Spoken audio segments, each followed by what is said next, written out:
el que puede transformar, es Dios el que puede tomar el corazón. Dios cambia la mente, pero a veces nos olvidamos, a veces juzgamos en realidad y no sabemos cómo fue el trato de estas personas. A lo mejor hubo falta de paternidad, hubo falta de perdón, hubo tantas situaciones. A lo mejor fueron abusados en una tierna edad, tantas situaciones, y de repente todo se viene arrastrando y hoy en día son lo que son, ¿no?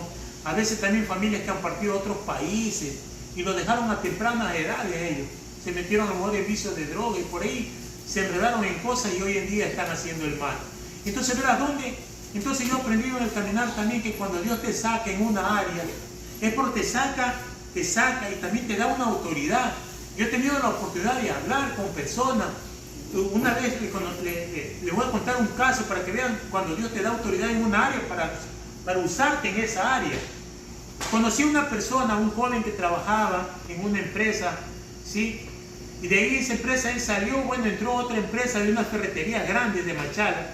Y este joven lo retiran de la empresa y al quedarse sin trabajo se junta con unos chicos que no hacen las cosas bien y se meten a asaltar. Miren cómo es.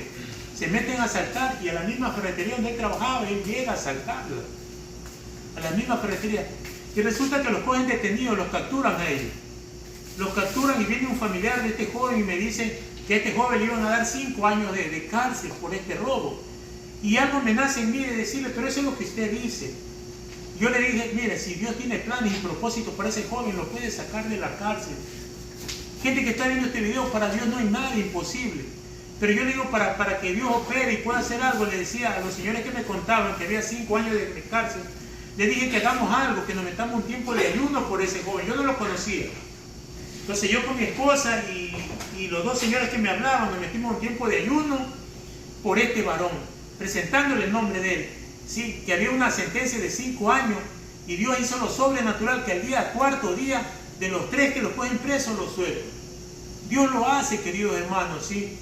Dios hace cosas tremendas, pero yo le dije a ellos que si Dios lo sacaba a él, pero que me lo presente para poder ir a hablarle y contarle que Dios puede hacer las cosas sobrenaturales. ¿Sí? Entonces me lo presentaron y le hablé y le dije que tenía un mensaje de Dios para él. Y le dije que si él seguía por ahí lo iban a matar. Que Dios le estaba diciendo que por ahí no es, que él tiene que caminar en las cosas como debe de ser, ¿no? Entonces le compartí, le dije que asista a una iglesia. Si puede asistir a la iglesia donde yo asisto, bien, o si no puede asistir a otra iglesia, pero que asista, que se tome de la mano de Dios. Eso fue un día domingo, me recuerdo mi pastor compartió de la armadura de Dios ese día domingo. ¿Cómo fue topado esa persona? Cómo Dios tocó su corazón, su mente, que lloraba como un bebé en esa iglesia. Sí, del tema que lo impartió, ¿no? La impartición del Espíritu Santo ahí podemos ver.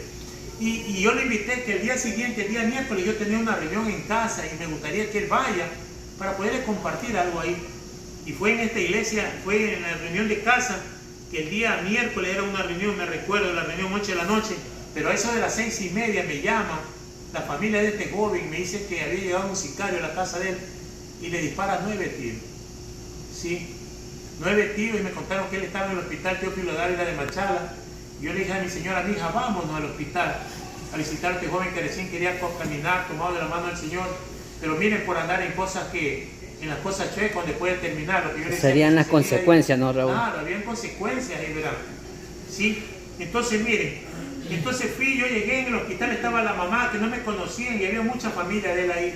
Yo hice un círculo y nos pusimos a orar y le decían, verán, tal vez ustedes no me conocen, la familia no me conocían a mí, pero le dije que yo tuve la oportunidad de orar con una familia y había un propósito para ese joven.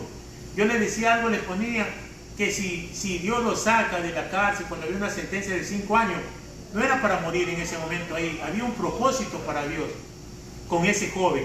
Entonces le decía, vamos orando, y en ese momento nos pusimos a orar, le pedíamos primero que Dios utilice a los médicos de la Casa de Salud del Hospital Teófilo Dávila de la ciudad de Machala, para que Dios los utilice como esos instrumentos de bendición, ¿sí? Para que Dios los utilice como ese instrumento de bendición y podemos ver, oramos por ese joven y recuerdo, eso es lo que hace Dios, lo sobrenatural, Dios lo puede hacer. A las 2 horas, el joven que recibió 9 tiros salió caminando, solo Dios lo pudo haber hecho. Y él contaba que cuando lo disparaba el sicario, dice que las balas que entraron fueron por aquí, por la parte de la piel. No le daña ni un músculo, no le daña ni un hueso, Y él cuando le dispararon dice que él vio como que un manto lo protegía. Sí, era la armadura del Señor tomando el control. Y entonces este joven me decía que él tenía temor porque lo habían disparado. Yo le decía que tiene que ir a su casa y él me decía que él no quería regresar esa noche a la casa de él. Que lo lleven a cualquier casa, pero menos a la casa de él. ¿Sí? Entonces yo le dije que, bueno, le llevamos a otra casa de unos tíos y cuando estaba ahí yo le dije, ñaño, vamos orando. Yo tenía la necesidad de orar porque ya me quería retirar en realidad también a mi casa, ¿no? Tenía que hacer. Y en ese momento nos pusimos a orar con ellos y le dije algo así. Digo, mira, le digo, amigo, le decía a él. Le decía, Dios tiene plan y propósito para ti. Tómate de la mano del Señor. Mira, había una sentencia de 5 años y Dios te saca de ahí a los 3 días. Viene un sicario y te dispara 9 tiros y hoy en día estás caminando. Hay propósito. Yo miraba que había un propósito grande en él. Yo miraba que había un llamado evangelístico, que él se pare en una tarima y hable a la gente, que él es un milagro vivo, porque es un milagro vivo, que él esté caminando. Pero cuando estaba ahí yo también sentía que le decía, miren, que tiene que perdonarlo a la persona que lo disparó. Cuando él me dijo, no, pues hermano Raúl, ¿cómo voy a perdonar a esa persona si me quiso matar? Pero ¿saben por qué yo le decía que perdone? Porque yo también, acuérdense que pasé en un proceso del perdón. Y el perdón te libera, el perdón te sana, y a veces no conocemos y nos enfrascamos en la falta de perdón y eso nos hace daño. Y cuando yo le decía que perdone, él me dice, hermano Raúl, yo lo conozco al sicario, fue compañero de escuela mío, me decía. Yo le digo, hermano, mejor, porque vamos a orar con nombre y apellido por el sicario. Sí, él dio los nombres y los apellidos y comenzamos a orar por él, con nombres y apellidos, ¿sí? Orando. Y yo me acuerdo que en ese tiempo yo le decía al Señor,